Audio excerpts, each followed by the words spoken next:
Chicago shift हुए थे और बेकी अपने पुराने घर और सारे फ्रेंड्स को बहुत मिस कर रही थी। ओलिविया ने अपनी बेटी बेकी का मूड ठीक करने के लिए उसे क्रिसमस ईव की शाम को एक टॉय शॉप ले जाकर उसका मनपसंद गिफ्ट दिलाने का सोचा।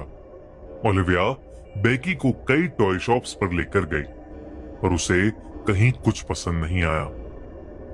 जब वो वापस घर जा रहे थे तो उनके घर से कुछ ब्लॉक्स दूर एक कोने में बेकी ने अपनी मॉम ओलिविया को एक टॉय शॉप पर गाड़ी रोकने को कहा। उस टॉय शॉप में बेकी को अपना मनपसंद बोर्ड गेम दिखा। जब वो उस शॉप के अंदर गए तो उनके चारों तरफ अलग अलग खिलौने थे जो बहुत ज्यादा सुंदर थे। पर ओलिविया को एक बात काफी अजीब लगी कि उनके अलावा उस शॉप में कोई नहीं था। लेकिन उस शॉप के अंदर खिलौने इतने सुंदर थे कि ओलिविया भी उनको देखकर एक छोटी सी बच्ची बन गई। वो शॉप एक्सप्लोर कर ही रही थी कि उसे एकदम से एहसास हुआ कि बेकी उसके साथ नहीं है। उसने पूरे स्टोर में अपनी बेटी को ढूंढा पर उसे वो कहीं नहीं दिखी। उसने काउंटर पर जाकर मदद मांगने की कोशिश भी की पर वहां भी कोई नहीं था। डरी हुई ओलिविया बेकी को आवाज लगाते हुए उसे हर जगह ढूंढ रही थी जब उसे एक बूढ़े इंसान की जोर से हंसने की आवाज आई।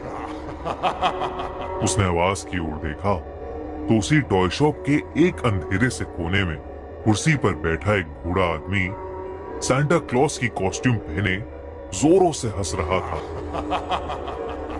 और उसकी बेटी बेकी उस सांता की गोद में बैठी हुई थी। जैसे ही ओलिविया ने उस सांता क्लॉस को देखा वो हंसता हुआ सांता अचानक चुप हो गया और अपनी आंखें उठाकर ओलिविया को घूरने लगा। उस सांता को देखकर ओलिविया को एक अजीब सी घबराहट हो रही थी। ओलिविया को बेकी का वहां उस सांता की गोद में होना ठीक नहीं लग रहा था तो उसने चिल्लाकर बेकी को अपने पास आने को कहा पर बेकी ने अपनी मॉम ओलिविया को कोई जवाब ही नहीं दिया। ओलिविया जब उस सांता के पास अपनी बेटी को वहां से ले जाने के लिए पहुंची तो उसने अपनी बेटी को सांता को ये बोलते हुए सुना कि क्रिसमस पर ओलिविया बेकी को अपने दोस्तों से दूर ले आई है और वो इसलिए अपनी मॉम को बिल्कुल पसंद नहीं करती।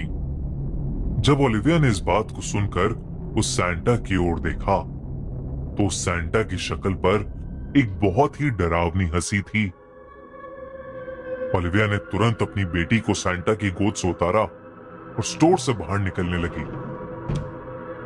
बेकी बाहर जाते हुए सांता को मुड़कर बाय कर रही थी पर जैसे ही ओलिविया ने सांता की ओर मुड़कर देखा तो वो जोर जोर से अपनी भयानक सी आवाज में हंसने लगा और हंसता हुआ अचानक से अंधेरे में गायब हो गया। उसे ऐसे गायब होता देख ओलिविया एकदम घबरा उठी और जल्दी से बेकी को कार में बिठाकर वहां से निकल गई। ओलिविया का हस्बैंड टाइलर एक बहुत इंपॉर्टेंट बिजनेस मीटिंग के लिए दूसरे शहर में था जो शिकागो से कुछ ही घंटों की दूरी पर था। घर पहुंचते ही ओलिविया ने अपने पति टाइलर को फोन मिलाया और जल्दी से घर वापस आने को कहा। टाइलर ने कहा कि वो रात तक घर वापस आ जाएगा। रात होते ही ओलिविया ने घर को अंदर से बंद कर लिया और रात को अपनी बेटी को अपने कमरे में अपने साथ सुलाकर खुद सोने की कोशिश करने लगी। देर रात हो चुकी थी, उसकी आंख अभी लगी ही थी जब उसे बेकी के हंसने की आवाज आने लगी और साथ साथ उसे एक गाना सुनाई देने लगा। Jingle bell, jingle bell, jingle all the way।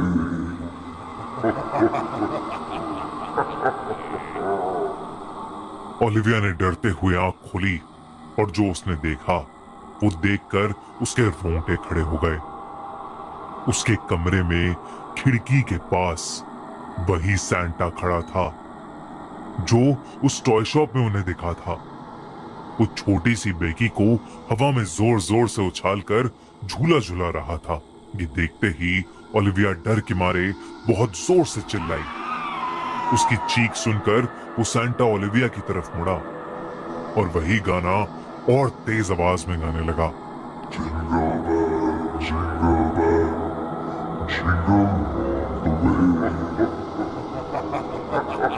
Beki, जिसको वो हवा में उछालकर झुला रहा था, बीच हवा से जमीन पर गिर पड़ी। ओलिविया ने बिना कुछ सोचे समझे घायल बेकी को वहां से उठाया और उस घर से निकलने के लिए भागने लगी।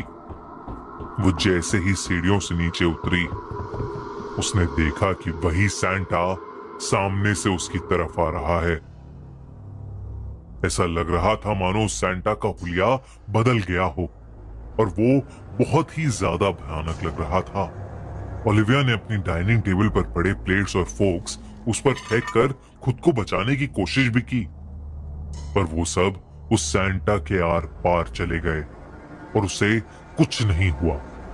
ओलिविया पूरी तरह घबराई हुई थी और अब उसके पास और कोई रास्ता नहीं था, तो उसने अपने घर की विंडो का शीशा तोड़ा और बेकी को लेकर उस खिड़की से कूदकर घर से बाहर भागी। उसने अपनी बेटी को गाड़ी में बिठाया और गाड़ी ऑन की, लेकिन तभी उसे महसूस होने लगा कि कोई उसका गला दबा रहा है। उसकी आंखें जब गाड़ी के रियर व्यू मिरर पर पड़ी तो वो सैंटा उसके पीछे ही था और उसका गला दबा रहा था। उस सैंटा ने रोती हुई बेकी से कहा कि इस क्रिसमस उसका प्रेजेंट होगा उसकी मॉम की लाश। ओलिविया को सांस लेने में बहुत तकलीफ होने लगी और धीरे धीरे उसकी आंखें भी बंद होने लगी। जब उसकी आंख खुली तो उसका पति टाइलर और बेटी बेकी उसके पास बैठे थे और वो उसे होश में लाने की कोशिश कर रहे थे। टाइलर के साथ ओलिविया के कुछ पड़ोसी भी थे जो उसके घर का शोर सुनकर उसे बचाने आए थे और तब उन्हें ओलिविया अपनी कार में बेहोश पड़ी मिली थी। उन्होंने ही उसे हॉस्पिटल में एडमिट कराया था। जब उन्होंने ओलिविया का पूरा किस्सा सुना तो उन्होंने बताया कि वो टॉय स्टोर जिसमें वो गए थे वो कई सालों से बंद पड़ा है। कई साल पहले इसी टॉय स्टोर में एक पागल आदमी काम किया करता था जो क्रिसमस के दिन सैंटा क्लॉज बनकर लोगों के घरों में घुसता था और अपने मजे के लिए उन्हें डराता रहता था। एक दिन कुछ लड़कों ने उससे परेशान होकर क्रिसमस ईव की रात उसे वापस डराने के लिए उसकी टॉय शॉप में पटाखे जलाकर उसकी शॉप को बाहर से लॉक कर दिया। उसमें से एक पटाखा गिफ्ट रैप और क्रिसमस ट्री वाले सेक्शन में जाकर फटा, जिसकी वजह से उसकी पूरी शॉप जल गई और उसी आग में जलकर वो सैंटा भी मर गया। कहते हैं कि तब से हर क्रिसमस ईव पर वो खंडर अपने आप ठीक होकर कुछ लोगों को टॉय शॉप जैसा दिखता है और अगर कोई उस टॉय शॉप में जाकर उस सैंटा